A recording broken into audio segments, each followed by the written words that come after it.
বগুড়ার দুপচাঁচিয়া উপজেলায় উম্মে সালমা নামে এক গৃহবধূকে হত্যার পর ডিপ ফ্রিজে রাখার ঘটনা নতুন মোড় নিয়েছে।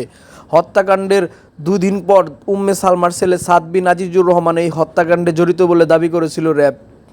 র্যাবের এই দাবির পর ঘটনাটি দেশ জুড়ে চাঞ্চল্য সৃষ্টি করে এবং ছেলের হাতে মা খুন শিরোনামে ঘটনাটি ভাইরাল হয়ে যায়। তবে পুলিশ বলছে সালমার ছেলে সাদ নয়, হত্যাকাণ্ডে সরাসরি জড়িত তাদের ভাড়াটিয়া। অভিযুক্ত তিনজনকে আটক করা হয়েছে। আটক তিনজন হলেন নিহত উম্মে সালমার বাড়ির ভাড়াটিয়া মাবিয়া আক্তার এবং তার দুই সহযোগী সুমন চন্দ্র ও মোসলেম। জিজ্ঞাসাবাদে মাবিয়া পুলিশকে জানান 4 মাস আগে উম্মে সালমার ওই বাসা ভাড়া নিয়ে তিনি এখানে মাদক ও অনৈতিক কাজ চালিয়ে যাচ্ছিলেন।